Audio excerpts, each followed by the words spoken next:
But I want to share with you today a little bit about my experiences and what I hear at the Chamber of Commerce. Now, Chamber of Commerce is branded already. I'm sure many of you belong to a Chamber of Commerce, and if you don't, you should join, because it is going to be your professional business organization in your particular community. It's an opportunity to network with others, mentor, develop those business relationships, and really get that support system. We are in a tough economy, the toughest economy in 70 years, and I can't emphasize enough how important it is to belong to a Chamber of Commerce. But as a CEO, I am exposed to several different types of businesses and entrepreneurs, and particularly now with finding the public sector downsizing, I get that young person that will walk in, or even an older person looking at their second, maybe even a third career, walk in and, well, I want to meet with Heidi and I want to meet with the CEO of the chamber. You're at a large chamber, you cover 6 communities. I want to talk to her because you know what? I'm going to start my own business. I'm going to live the American dream, and I'm going to go out there and I'm going to make millions doing my own business. Now remember, I've heard this even in the last 6 months. And so what I do is I sit them down and I ask a myriad of questions, a little bit about their business, what they hope to gain, what their interest level is. I also start asking some really practical questions. For example, have you done a market study? You may make great coffee, but if you're going to open it up between a Starbucks and a Pete's, maybe not the best idea. Have you also checked the permitting in the particular community or city that you're going to have this business? And the face gets a little bit longer. How much capital are you going to need? How many employees are you going to have? Are you going to be home-based? Are you going to be storefront? Are you going to be dealing in food products? Have you checked what county are you going to be in? Every county here in Southern California is a little bit different in terms of permitting process. Yeah, and then the face gets a little bit longer.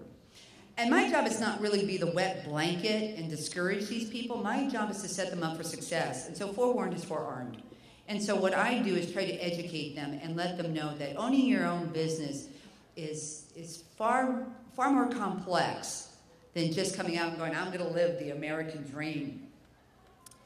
And so what I want to share is that between a business owner and what an entrepreneur is a little bit different.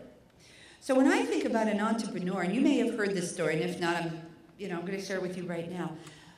But if you can picture, and for those of you who have children, it should be easy, because I have a son too, little 8, 9-year-old boy, and he's out on the baseball field, and he's got ball in hand and the bat, and he throws the ball up, misses, throws the ball up again, misses. He throws up the ball again another time, and he gives it up. Whack! Still misses. He tries one more time. Throws the ball up. Whack! Still misses. Throws down the bat. And all of a sudden, his face lights up. I am the best pitcher in the world! That's an entrepreneur. That is an entrepreneur. That is someone that recognizes what they can do, they have optimism, and they can move forward. They can see the challenge of having that passion and being able to create something. And so I always love that story, and I share that with others. Another story, too, when I get folks that come into the Chamber of Commerce, and I do actually have entrepreneurs, and where the difference is folks that have a service or product. And for you in the audience who are entrepreneurs, you'll understand what I'm speaking of. They've got that passion, they've got that spark. Another gentleman came in probably about a year or so ago. His name is Javier. He had a particular product, and I don't want to say the product because last time I spoke to him, he was still working on a patent. But let me put it this way. It was kind of a men's hygiene product. And you can just let your imagination roll on that one. But he was sharing it with me. And I thought, okay, all right, this is interesting. You know, what can I do to help you? That kind of thing. Oh, no, Heidi, this is going to be great, and we're going to put it in restaurants, and we're going to put it in baseball fields and with community college, and we're going to do this, and we're going to do that. Okay. So he was looking for contacts. So I gave him some contacts and people to talk to, and he went out, met with these folks, came back.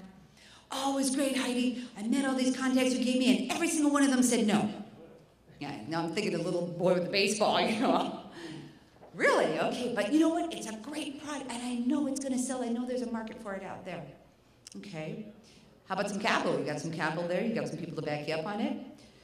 No, but can you help me? So again, I go out when I give him some contacts, and he does that, comes back another month or so later, and I said, well, how'd it go? And he's, okay, well, I made the contacts. And I said, well, did you get the money? And he's, well, not exactly. But you know what? I've got this product, and it's going to sell. And that's the entrepreneurial spirit. It's that, you know what? I can do this. I did speak to him a couple weeks ago, and he did get the funding, and he's got some major contracts with some large sports-type organizations down in Orange County, and he's doing very, very well. But what I'm trying to illustrate here is the attributes of a successful entrepreneur when you start looking at someone who's going to own their own business versus an entrepreneur. And so some of the things that I wanted to kind of differentiate with the two is with the Relentless entrepreneur, and I did take a look at the website here for the USDEA, and one of the things, or they've got actually 8 things up there, items that differentiate, and it was touched on a little bit by our previous speaker. But spontaneity and decision making. I mean, think about that. You react. You go, there's an opportunity. That's where I'm going to go. Thorough knowledge of the market. It's understanding your competition and how you're going to be better, whether it's service or product. You need to thoroughly understand them. Connection to diverse resources, a little bit what I spoke about earlier. Ability to utilize those resources. Can you take those resources and make them work for you? Confront with business culture intelligence. Need to have that. Smart estimation of risk and rewards, and then comfort as a leader. You've got to have confidence.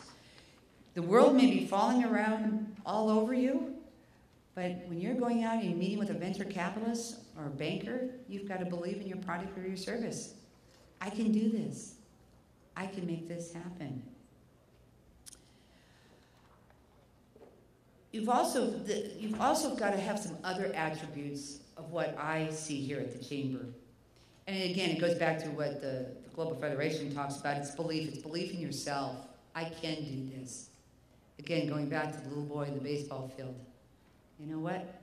I'm the best pitcher out there. Belief in your product. Going back to Javier and his particular product. He really believed in this product. I thought he was crazy. He believes in his product. He believes in what he does. And that's a sign of a true entrepreneur. But it's also to believe in that people will purchase your product. Some of it's about timing. Maybe 5 years ago with Javier, his product wouldn't have sold very well, but now there's a market. So you've got to be able to believe in the product, but it's also about timing. One of the other attributes that I see when people come into the Chamber is also that passion. It's a love affair. For those of you who are entrepreneurs, think about that. When you're creating your service, your business, whatever that product is, it is a love affair. You think about it all the time. How am I going to nurture this baby? How am I going to take it to the next step? Where is it going to grow? It is a true love affair. You want to make sure that that product, that service, that thing you love, that you want the best thing for it. And so you market it appropriately. You expose it to the right persons that can help elevate that product. And the last thing is discipline. I think that's a strong attribute, and it was touched on a little bit with our earlier speaker. You need to know when to stop and when to go. And that's tough. I could relate easily to our previous speaker where he started talking about growth, and oh my gosh, and then you're over the edge. You need to be able to take a step back, and you need to have that reflective process and be able to take a look at, all right, where are we going with this business? Where are we going with this product? Are we moving too fast? Because growth can, as she stated earlier, can also hamper your overall objective. And so you need to have that discipline. I am a huge fan of Jim Collins. I enjoy reading his work. I enjoy seeing him. And one of the items in his book, Good to Great, it does speak of that culture of discipline And he speaks that greatness is not a function of circumstances. Greatness is largely a matter of conscious choice and discipline.